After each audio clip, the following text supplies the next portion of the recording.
Good morning students. 10वीं वाले बच्चे, सिद्धि हिंदी विद्यालय के इस ऑनलाइन क्लासेस में आपका हार्दिक स्वागत है। अब बच्चों, यहाँ पे हिंदी भाषा के भीतर हमारा व्याकरण में दूसरा लेसन चल रहा है समास का, जिसमें हमने समास की परिभाषा देखी। समस्त पद किस तरह से बनते हैं वो मैंने आपको बताया। कुछ एक उदाहरणों की भी चर्चा की। पूर्व पद, उत्तर पद किसे कहते हैं, सामासिक शब्द का विग्रह कैसे करते हैं। हिंदी भाषा के भीतर समास के 6 प्रकार भी बताए।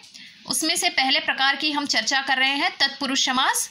तत्पुरुष समास की परिभाषा में पहला पद प्रथम होता है, प्रधान मुख्य होता है, दूसरा पद गौण होता है, उसके बीच में विभक्ति होती है और उसका लोप हो जाता है तो तत्पुरुष समास बनता है। उसके 6 उदाहरण बताए। और तत्पुरुष समास के उपभेद, जिसकी हम बेसिक जानकारी ले रहे हैं, जो आपको लिखने हैं अपनी कॉपी में। जिसमें पहला उपभेद हमारा हुआ कर्म तत्पुरुष, दूसरा हुआ करण, तीसरा हमारा संप्रदान, चौथा हुआ अपादान। अब 5वां यहाँ पे बच्चों है संबंध तत्पुरुष।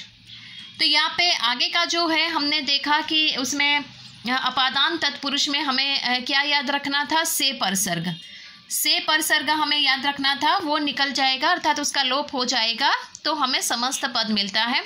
उसके कुछ एक उदाहरण भी मैंने आपको बताए। वापस यहाँ पे थोड़ा सा देख लेते हैं। ये प्रदूषण रहित है, प्रदूषण से रहित, गुणहीन, पथभ्रष्ट, बंधन मुक्त, ऋण मुक्त, धर्मभ्रष्ट, चरित्रहीन। ये किस में आते हैं, अपादान तत्पुरुष में। अब यहाँ पे हमारा आगे का जो तत्पुरुष समास के उपभेद का 5वां जो हिस्सा है वो किसका है, संबंध तत्पुरुष। तो यहाँ पे बच्चों ये संबंध तत्पुरुष की सबसे पहले हम परिभाषा देख लेते हैं। ध्यान दीजिएगा बच्चों, संबंध तत्पुरुष किसे कहते हैं, संबंध कारक के परसर्ग का, के, की आदि होते हैं। अतः इस समास की रचना के दौरान ये परसर्ग लुप्त हो जाते हैं। लुप्त होना यानी बच्चों गायब हो जाना। वापस कहती हूँ, लोप हो जाना, लुप्त हो जाना एक ही है, उसका अर्थ गायब हो जाना। ठीक है। अब यहाँ पे संबंध तत्पुरुष की परिभाषा में हमें कौन से परसर्ग याद रखने हैं। देखो यहाँ पे देखिए, का, के, की। कौन से परसर्ग को याद रखना है, का, के, की। ये हमें याद रखना है। ठीक है। अब यहाँ पे संबंध तत्पुरुष की जो परिभाषा है उसको ज़्यादातर हम उदाहरणों के द्वारा समझेंगे, ताकि ऊपर की जो परिभाषा है वो तुरंत हमारे दिमाग में चली जाए। अब यहाँ पे उदाहरण सबसे पहले देखते हैं बच्चों। पहला जो 9 उदाहरण यहाँ पे 9 शब्द दिए हैं समस्त पद। पहला समस्त पद है सेनापति। सेनापति, सेनापति समस्त पद, ये सामासिक शब्द है। उसका विग्रह करो बच्चों, सेना का पति। सेना का पति। सेना क्या है, पूर्व पद है। पति शब्द उत्तर पद है। पूर्व पद और उत्तर पद के बीच में का विभक्ति लगी है, जिसका लोप हो जाने से वापस वही शब्द बनेगा सेनापति। आप समझ में आया। सब कुछ एक जैसा ही है, सिर्फ बीच की विभक्ति में अंतर है। ये आप भी समझे होंगे। का के लिए, में, पर, से, द्वारा। समझ में आया। दूसरी यहाँ पे समस्त पद है दूसरा, राजाज्ञा। राजाज्ञा, उसका विग्रह करो इस शब्द का, राजा की आज्ञा। राजा की आज्ञा। राजा शब्द क्या है, पूर्व पद है। आज्ञा शब्द क्या है, उत्तर पद है। दोनों शब्द के बीच में कौन सी विभक्ति है, की। ऊपर देखो का है, यहाँ पे की विभक्ति है, उसको निकाल देंगे, उसका लोप हो जाएगा तो राजा आज्ञा। देखो राजा आज्ञा, ये शब्द बना ना। अब तीसरा शब्द लिखते हैं राजपुत्री। राजपुत्री, तो यहाँ पे विग्रह करो ये शब्द का, राजा की पुत्री। राजा की पुत्री। ठीक है।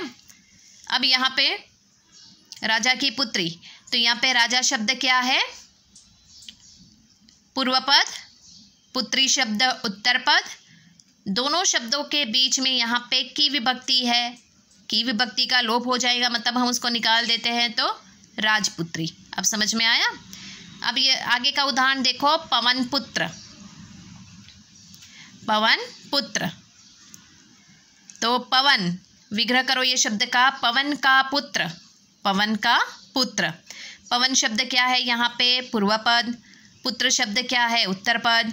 पूर्व पद और उत्तर पद के बीच में कौन सी विभक्ति है? का विभक्ति है। का विभक्ति का लोप हो जाएगा तो पवन पुत्र, समस्त पद बन गया।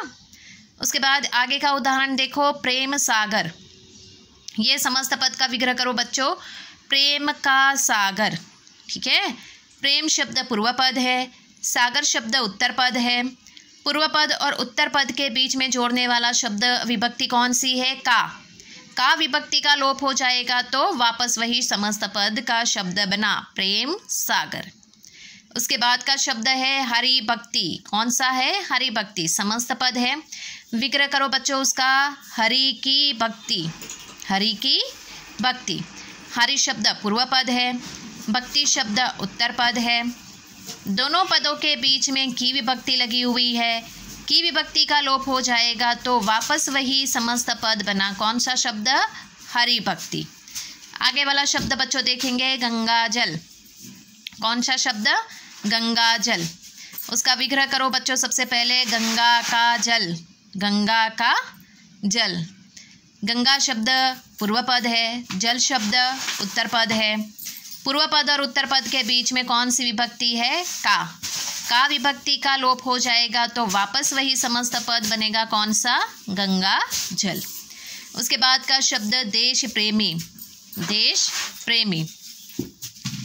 ये शब्द का सबसे पहले यहाँ पे हम विग्रह करेंगे। विग्रह करेंगे तो देश का प्रेमी। कौन सा शब्द?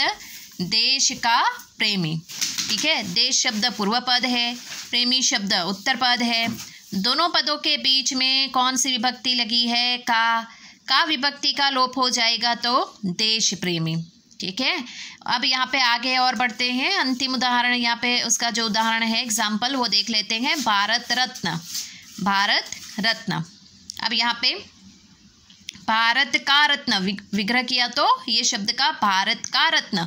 भारत शब्द क्या है? पूर्व पद है। रत्न शब्द क्या है? उत्तर पद है। अब यहाँ पे पूर्व पद और उत्तर पद के बीच में क्या है? कौन सी विभक्ति है? का विभक्ति। का विभक्ति का लोप हो जाएगा तो वापस वही शब्द समस्त पद बनेगा, कौन सा? भारत रत्न। तो बच्चों यहाँ पे आज हमने इस वीडियो में तत्पुरुष समास का जो 5वां उपभेद है, संबंध तत्पुरुष, ये हमने देखा, जो आपको अपनी कॉपी में लिखना है। ये सिर्फ हमारी बेसिक जानकारी के लिए ही मैं आपको ये समझा रही हूँ। बाकी तो आप ये यहाँ पे 9th में भी विभक्ति पढ़ के ही आए होंगे। 8 जो विभक्तियां हैं, कर्ताने, कर्म को, करण से, संप्रदान के लिए, अपादान, तो ये जो गाना है वो आप गाकर ही आए हो। तो यहाँ पे यही विभक्ति को हमें हिंदी में पढ़ना है, हूबहू ऐसा ही है, कुछ अलग नहीं है। लेकिन यहाँ पे 6 विभक्ति को हमें पढ़ना है और ये 6 विभक्ति किस में आती है? तत्पुरुष समास में, जो उसके उपभेद है।